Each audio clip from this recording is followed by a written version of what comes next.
Peraí. Pronto. O que a gente vai ver agora, gente, são as intercorrências que pode acontecer durante o trabalho de parto, tá?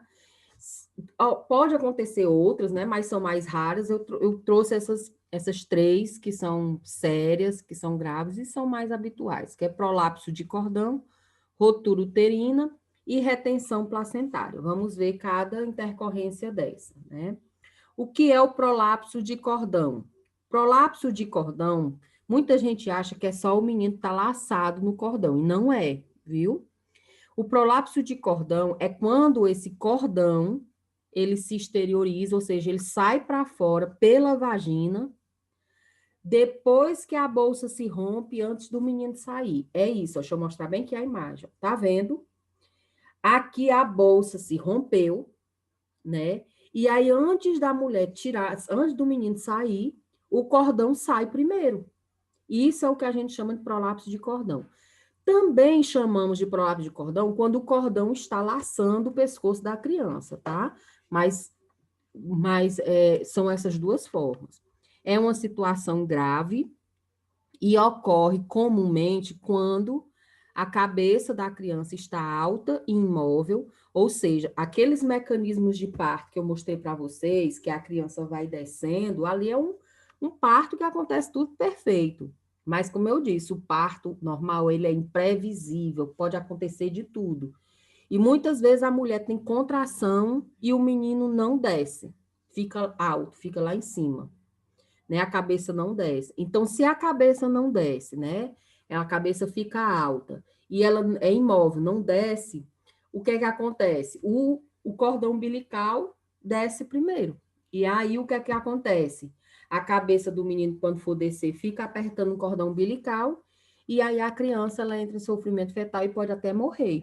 Por quê? Porque a criança, até ela sair completamente, estiver chorando, ela está precisando do cordão umbilical para se manter viva, porque o oxigênio, tudo ela recebe pelo cordão umbilical.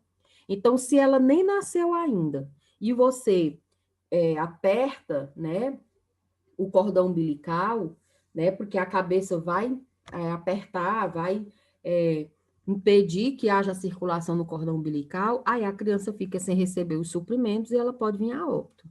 Outra situação que aumenta a chance de você ter prolapso de cordão é quando há grande quantidade de líquido amniótico, né, que é o polidrâmio, né, que a gente até já viu que é uma intercorrência que ocorre durante a gestação, né, o oligodrame é quando tem pouco líquido, que também é sério, e o polidrama é quando tem muito líquido.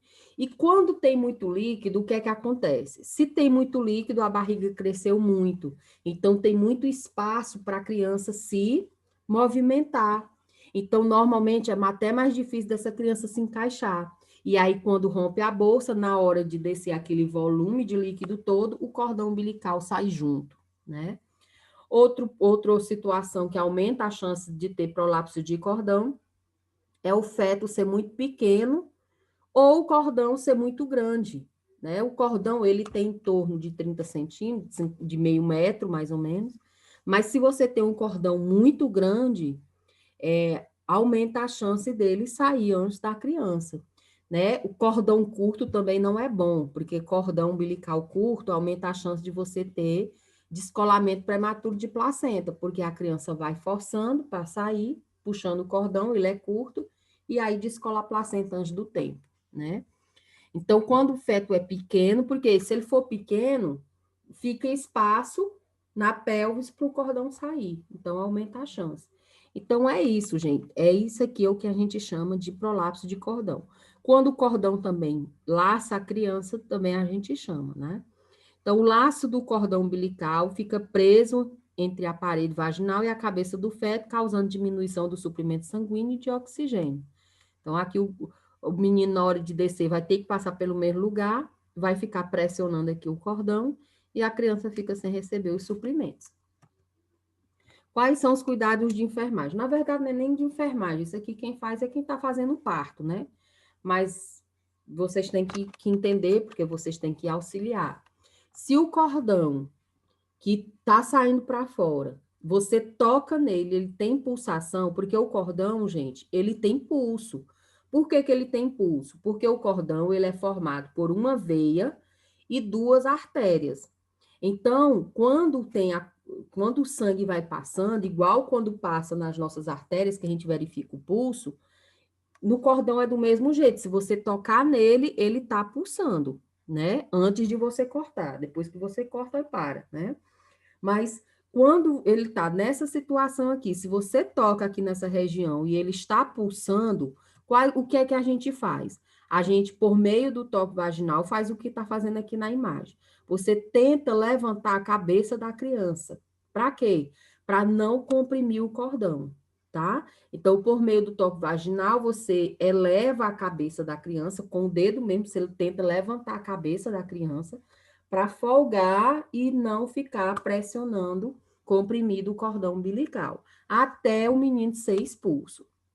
Se o cordão estiver enrolado nas partes fetais, principalmente no pescoço, por exemplo, saiu a cabeça do menino, e você viu, o cordão ele não saiu primeiro, mas na hora que saiu a cabeça do menino, você viu que tem um cordão no pescoço. O que é que deve ser feito? Deve tentar, na mesma hora, retirar o cordão antes do menino sair. Tentar retirar o máximo de cordão, tirar o cordão. Por quê, gente? Se saiu a cabeça, vai sair o resto do corpo. Se ele está laçado, né, o cordão está no pescoço, na hora que sai o corpo que você puxar, é como se você estivesse puxando e apertando o nó no pescoço da criança e você estrangula a criança. Então, antes da criança sair, você tem que tirar, tentar desenrolar o cordão do pescoço dela. Se não conseguir, você tem que cortar, porque se não cortar, se sair o resto do corpo, a criança vai ser enforcada, tá?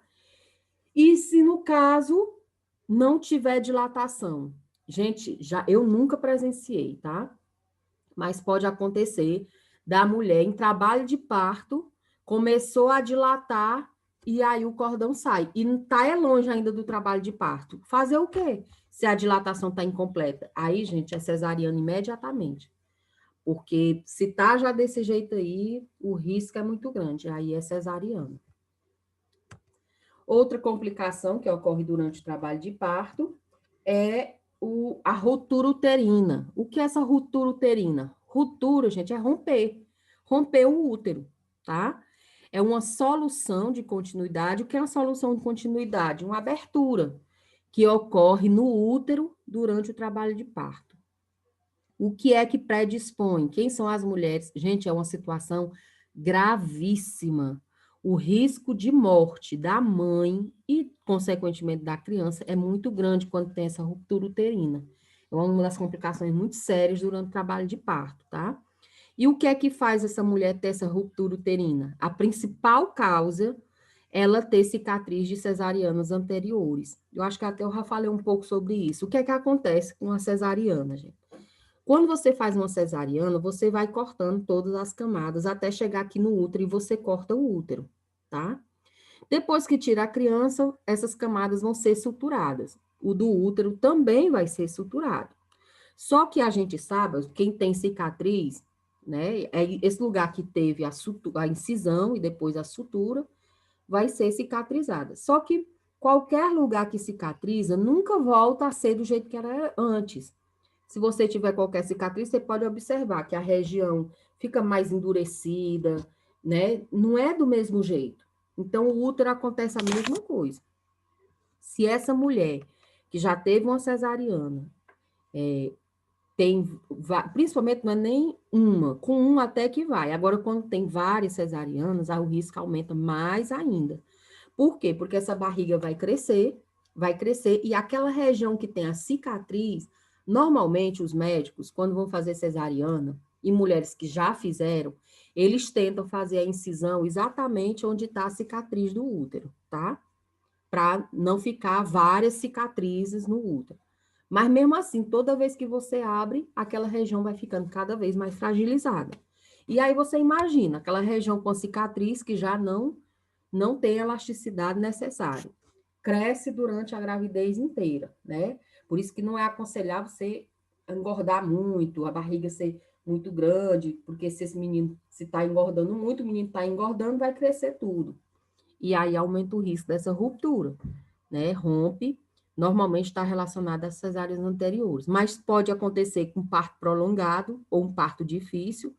Por exemplo, esse parto está demorando muito tempo, e é contração em cima de contração, e as dilatações não estão progredindo. E cada vez que dilata o útero, gente, o útero está sendo estimulado. Então, contrações vigorosas nesse útero pode aumentar a chance dele se romper, viu? Dosagem excessiva de ocitocina, que é a tal injeção de força. Lembra que eu falei para vocês, tome cuidado na hora de administrar a ocitocina. Não vá fazer só porque médico está mandando, não. A gente tem que saber as dosagens certas, o que é exagero. Porque muitas vezes eles ficam mandando a gente dar injeção de força, manda, manda, manda. O que é que acontece? Esse útero se contrai tanto, tanto, tanto que rompe, né? E é muito séria essa situação. Pressão manual excessiva aplicada no fundo do útero durante o trabalho de parto, que é a manobra de Christelet, que a gente já viu, que é uma violência obstétrica, você ficar apertando o fundo do útero, né, que é a parte de cima, para empurrar o menino para baixo. Também aumenta o risco de ruptura uterina, e é uma violência obstétrica, né, são as manobras de Christelet.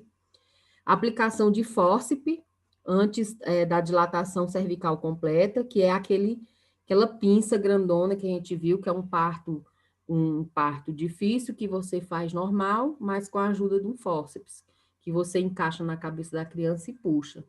Nesse momento também qual o risco de ruptura. Outra situação, acho que eu não coloquei aqui, mas normalmente mulheres que crescem a barriga muito, que tem polidrama, que tem muito líquido, porque como tem muito líquido, o que é que acontece? A barriga cresce muito e o útero também. E o útero, as paredes vão ficando fininhas. Então, quanto mais finas essas paredes do útero, maior o risco de ter ruptura uterina.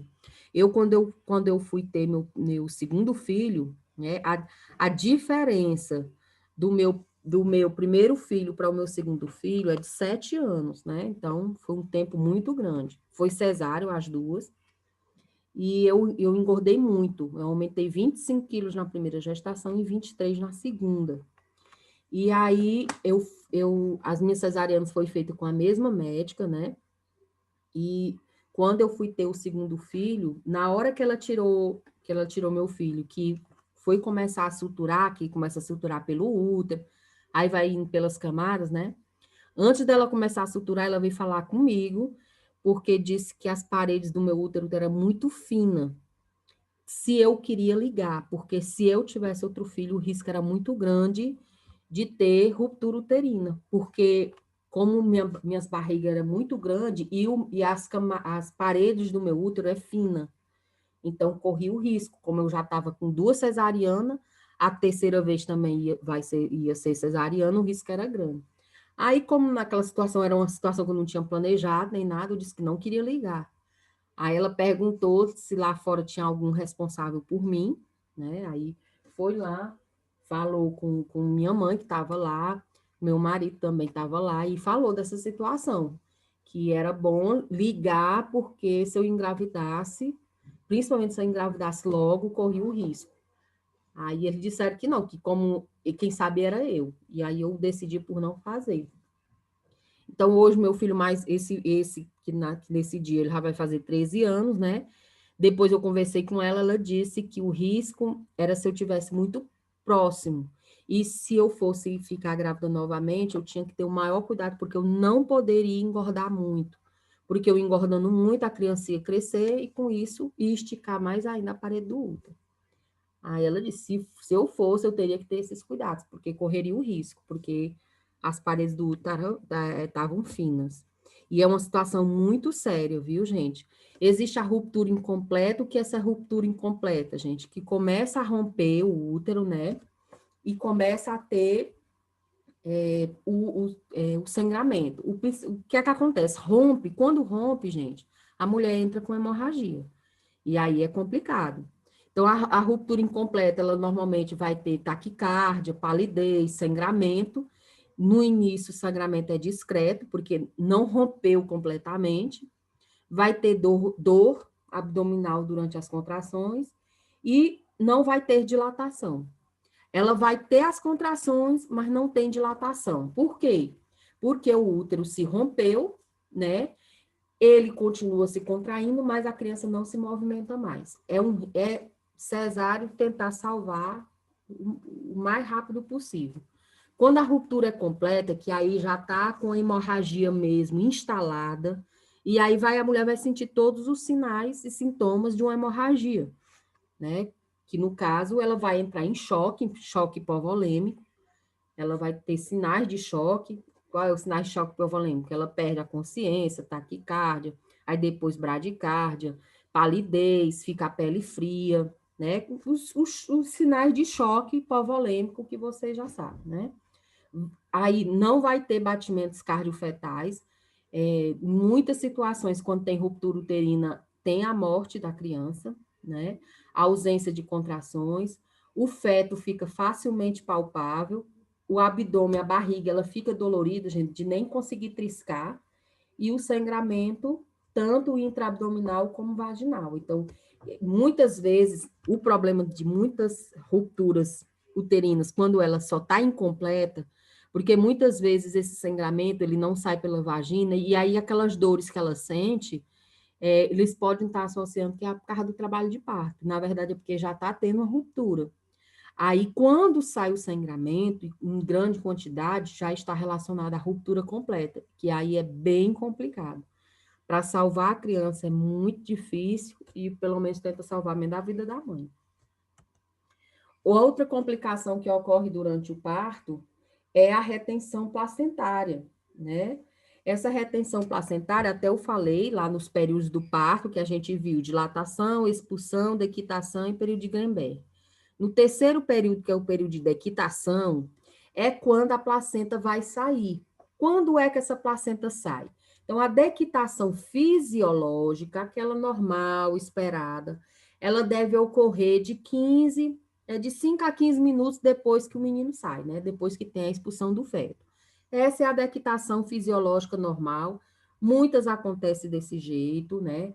Acontece também de forma espontânea ou dirigida, como essa dequitação dirigida é com o auxílio do médico, né? Ele vai fazendo algumas manobras para auxiliar essa dequitação, né? Quando ela não ocorre em até 15 minutos, a gente chama de dequitação retardada, tá? Ainda não é considerada retenção placentária. É dequitação retardada, é feita alguns outros procedimentos, muitas vezes é administrada ocitocina, pede para a mulher fazer força para ver se essa dequitação sai. E aí espera até 30 minutos. Depois de 30 minutos, não saiu, aí é quando a gente chama de retenção placentária, tá bom? E aí, normalmente está relacionado quando o útero não contrai o suficiente, porque para ela se descolar, porque a placenta, ela fica colada no fundo do útero. Na hora que o menino sai, essa placenta ela tem que começar a descolar para poder sair. Se ela não descolar, ela não sai. Então, o que é que faz essa placenta descolar? São as contrações. O útero vai contraindo e vai descolando, né? Por isso que quando já tem passado os 15 minutos, eles começam a fazer medicações para ver se ela sai. E aí, depois de 30 minutos, é a retenção placentária. Quais são os cuidados de enfermagem? Aí vai depender do médico, ele vai dizendo que é para ser feito, mas normalmente eles pedem para administrar ocitocina, tá? Essa ocitocina vai fazer com que o útero se contraia, fazem um deslocamento manual da placenta, e isso é só o médico ou a enfermeira obstétrica normalmente nem faz, né? O que é esse descolamento manual da placenta, gente? São as manobras que eles fazem para tentar descolar a placenta, que é mais ou menos o que mostra essa filmagem. Deixa eu ver se ela tem maior. Não, tem não. Que é o quê? Com uma das mãos você segura o fundo do útero, né? Que tá aqui o bolinho, você sente o bolinho. E com a outra mão, você segura no cordão umbilical e faz esse movimento que está mostrando aqui, ó. Para cima, para baixo, para cima, fica movimentando. Não é puxar, porque se você puxa, né, a mulher vai ter hemorragia e ainda corre o risco de ter restos placentários e tal. O que você fica é como se tivesse tentando movimentar a placenta lá ainda lá dentro, né? Então, você segura aqui o fundo do útero e fica fazendo esses movimentos, tracionando para cima e para baixo, né? Até ela descolar, como vocês estão vendo aqui. Quando isso não resolve, fazendo todas essas manobras, medicamento, manobra manual, não resolve, aí tem que ser feita a curetagem. E dependendo da situação, mas aí é muita negligência médica, né? Mas tem algumas situações que ficam restos placentários e não consegue descolar de jeito nenhum, que é obrigado até a fazer esterectomia. Mas isso são casos muito, muito extremos e normalmente estão relacionados à negligência médica. Certo, gente? Agora nós vamos começar com a parte de puerpério, tá? A parte de parto foi até aqui. Vocês têm alguma dúvida em relação a isso? Alguma observação? Hein, gente? Não, né? Fala. Tá tudo certo, né? Então, a gente vai passar agora para o puerpério, tá certo? O que é o puerpério, gente? O puerpério é o que a gente chama de pós-parto, né? Ou muita gente chama de resguardo, né? O resguardo, pós-parto, puerpério, é a mesma coisa, tá? Quanto tempo dura o puerpério, o pós-parto? Na verdade, gente, a gente sabe quando começa, mas não sabemos quando o puerpério termina. Por quê, gente? Porque a gente diz que o corpo da mulher, quando ela engravida, começa a se modificar. É 9 meses se modificando, né? E quando ela ganha um menino, esse corpo não volta ao que era antes, não. Esse corpo também demora para voltar ao que a gente chama de condições pré-gravídicas. Então, segundo o Ministério da Saúde, né? Porque cada época eles dizem uma coisa. O puerpério mesmo, total, ele tem um tempo imprevisto. Por exemplo, a mulher que continua amamentando, ela continua sofrendo modificações relacionadas à gestação, tá? Então, vai depender muito de cada mulher, tá? O que a gente sabe é que o puerpério, ele começa 2 horas após a saída da placenta, tá certo? Depois que sai a placenta, que é o terceiro período pós-parto, que é o da equitação, né? Tem dilatação, expulsão, dequitação, que é o terceiro período. Depois de 2 horas, começa o puerpério. Na verdade, depois que passa todo o período de trabalho de parto, que é dilatação, expulsão, dequitação e período de Greenberg. Terminou o período de Greenberg, começa o pós-parto, que é 2 horas após a saída da placenta, né? E possui término imprevisto, como eu já disse. Vai depender muito, porque muitas mulheres que continuam amamentando, o corpo ainda continua se modificando. Então, enquanto ela não voltar ao ciclo menstrual dela normal, ela ainda está no puerpério. Mas, no geral, o puerpério, ele dura 42 semanas, né? No 42º dia pós-parto, é o fim do puerpério. O Ministério da Saúde, ele classifica o puerpério em puerpério imediato, tardio e remoto. Vocês podem encontrar em outras literaturas, tem um autor dessa parte da saúde da mulher, obstetrícia, que o nome dele é Rezende. Então, quem estuda essa parte de obstetrícia conhece muito as publicações de Rezende. Esse Rezende, ele classifica o puerpério de forma diferente, tá? Mas como a gente tem que seguir o que diz o Ministério da Saúde, então eu trouxe só a classificação do Ministério da Saúde. E ele classifica dessa forma: o puerpério imediato, tardio e o remoto. O puerpério imediato, ele começa 2 horas pós-parto, ou seja, depois que o menino nasce, até o 10º dia, né? Esse é o puerpério imediato, tá? Até o 10º dia. O tardio é do 11º dia até o 42º dia pós-parto. Aqui, teoricamente, é quando até aqui dura o resguardo, né? Que eu chamo do resguardo, que é até onde termina o puerpério tardio.